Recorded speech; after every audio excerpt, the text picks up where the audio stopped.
Oh man, here we go again. I sincerely pray that this never happens to anyone. This is something that you won't even wish on your worst enemy. Prepare for this story, y'all. Welcome back to Hot Topics TV, otherwise known as BrainFLoTv. You already know if the topic is hot, we're on it. Let's get right to the story.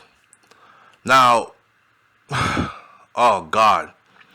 In an unfortunate incident, very, very unfortunate incident, a college football player, well, he is not a college football player anymore, but he recently left college and he was a star football player in college. He shot his mama dead. And it wasn't because they were beefing or anything. It was because he was trying to protect their home. And he thought the person who was entering the home was an intruder. This happened recently in Missouri. His name is Jalen Johnson. He's 25 years old.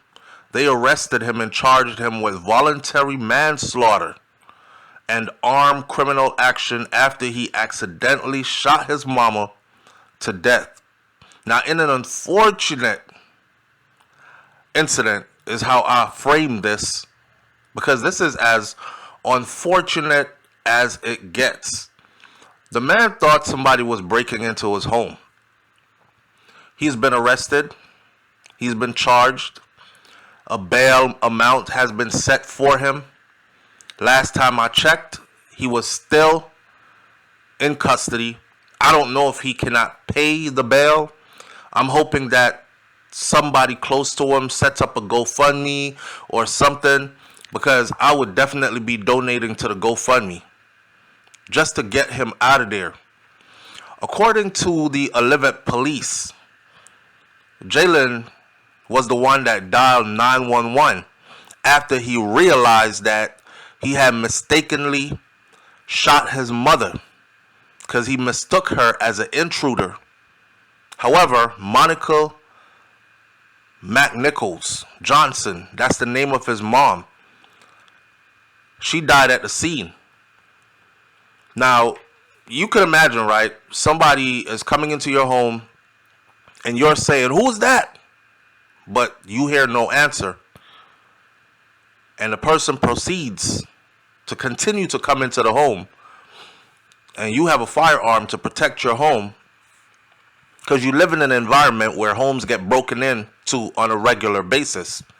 The last thing you want to do is sit, do nothing, and you're caught inside your home with an armed intruder. So he fired. His girlfriend was also present when it all went down. Now his girlfriend and Jalen, they sprung into action, man. They tried to save her, his mother. They did all that they could do. They called 911 immediately. They did resuscitation things, trying to get her to, not die. I could only imagine the level of shock and fear that went through him. According to news reports, he has not stopped crying since. He is having a whole system breakdown. He's been literally crying nonstop for days. His lawyer, William Goldstein, actually said this to the Louis Post-Dispatch. And his lawyer also said, listen, this young man has no criminal record at all. He's never been in trouble. He is not that type of person. This isn't about that. This is about him trying to protect his home that he shares with his mother. And unfortunately, he thought that was someone coming in, breaking into his house.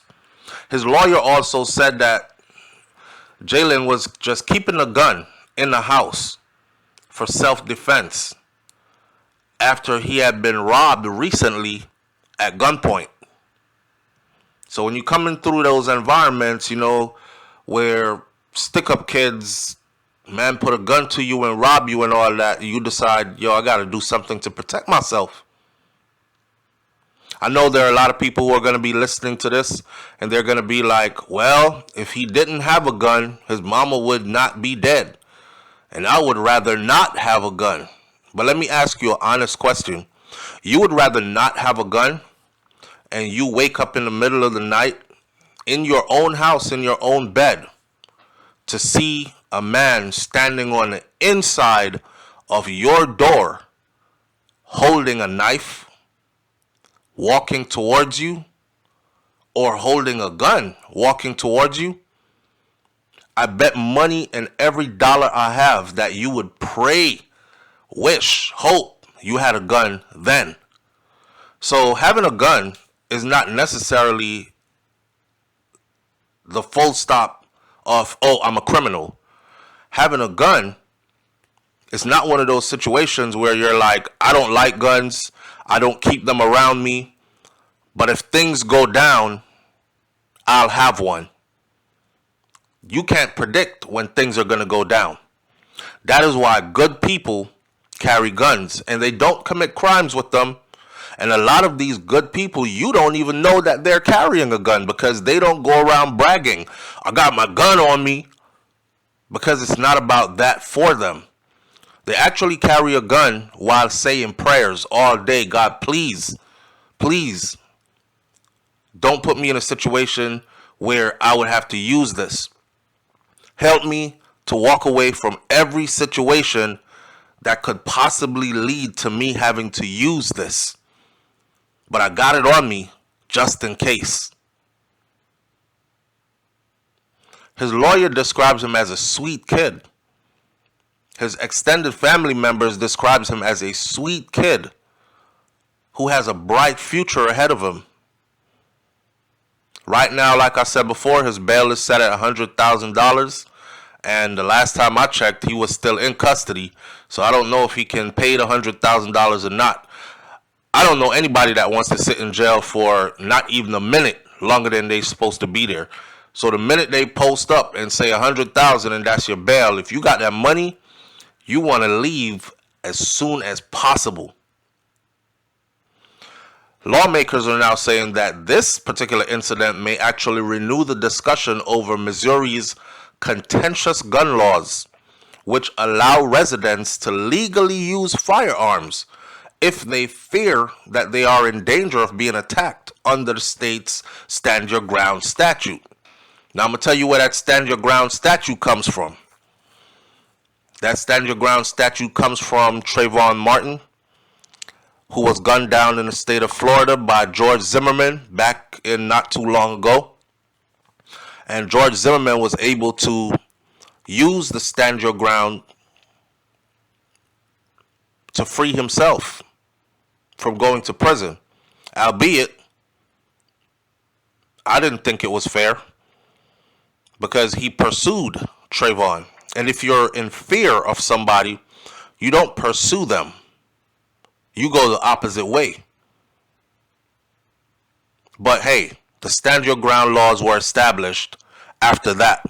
Stand Your Ground basically means I'm in fear, and I'm not going to run from you because I'm in fear. The law backs me and gives me the legal right to pull a firearm and fire, and possibly even killing you if I feel like you are going to harm me. This is sad, man. This is so sad. This is sad on every level. The sad thing about this is, right, this video right here, I don't want this to be a video where it's glorified in any way. I don't want anybody to get this confused and think that we're glorifying anything, because as you can tell by the mood of the video, we're not glorifying anything at all. The purpose of this video is to raise awareness. The purpose of this video is to put everybody's mind in the same place. So hopefully this won't happen again. Now let me share my experience. I am a gun owner. I am a gun carrier. I am a licensed firearm holder in the state of Florida. Florida also has the stand your ground laws.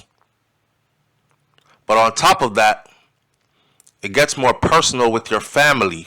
I'm a father, I'm a husband, I protect a household with children. Every house or every door and every window on my house has an alarm. If a door pops open or a window pops open in any part of my house, it makes a huge alarm where everybody in the house is alerted to exactly what door or window just got popped open. And I do that to keep my family safe. Now, you know, if you're around your family, family might decide, especially teenagers, they want to play a prank. They want to frighten you or scare you, and it's a scare prank. See, I talk to my family, every member of my family. Do not play any kind of games in this house, especially when it's dark at night and everybody has laid down to go to bed and the lights are off in the house. Do not walk around this house playing any scare games, because I am armed. And if I feel like there's an intruder, I might shoot. I don't want to flip the light on after I have shot to find out that I shot one of you. So nobody plays scare games. Nobody comes through a door quietly in my house, tiptoeing. Nobody does any of that. Now, in his particular case, it's just him and his mom. His girlfriend was over there.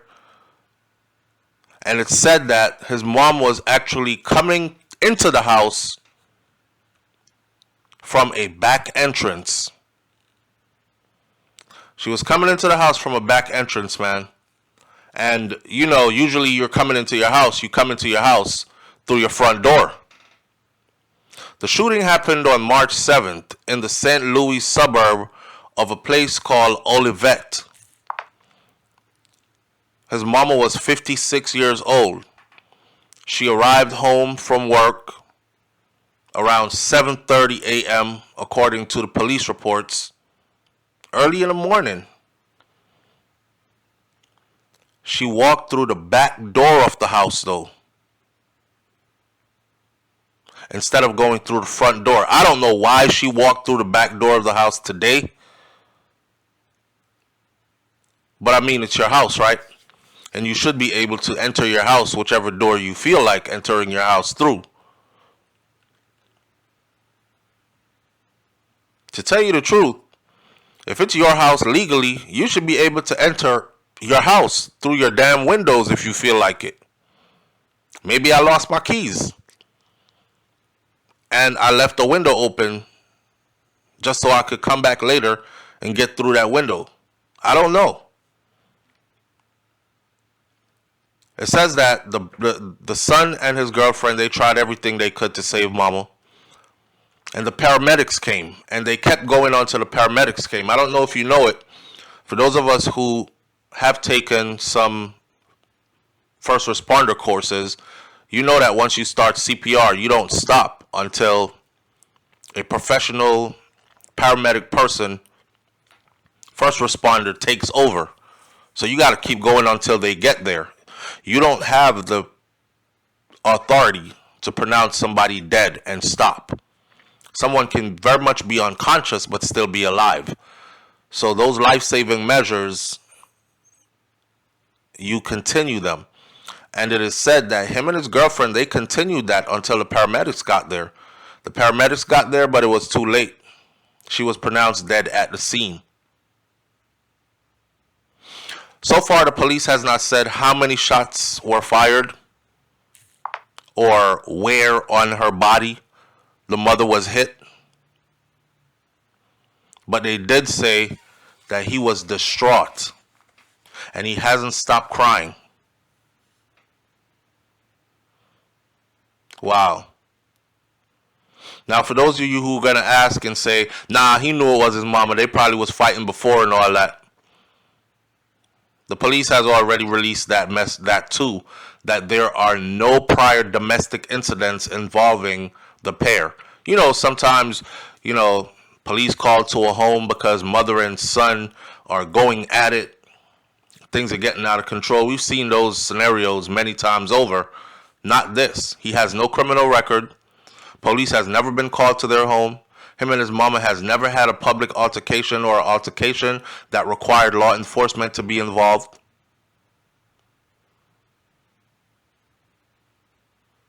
It's sad, man.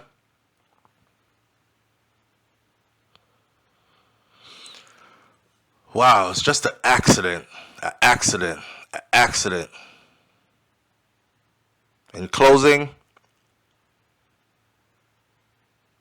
his family members said his mama loved him and he loved his mama. So like I said at the start of this video, I don't wish this on anybody. To take the life of your own mom. Especially when you had a good mom. I'm going to leave this one right here. And remember, I said, please check back this video to see. Because if there's a GoFundMe and I find it, I'll be putting it on this video and pinning it as the first comment. So we can hurry up and get this man up out of lockup.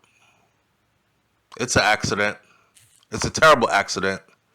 But it's an accident. And accidents are not planned. That's why they're called accidents. And they do happen. And if it happened to him, it probably could have happened to any other one of us who were trying to protect our home.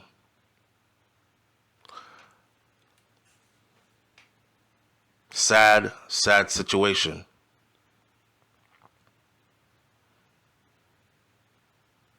I'll catch y'all on the next video. It's BrainFLoTv, sometimes called Hot Topics TV. You already know if the topic is hot, we're on it. I'm out. Peace.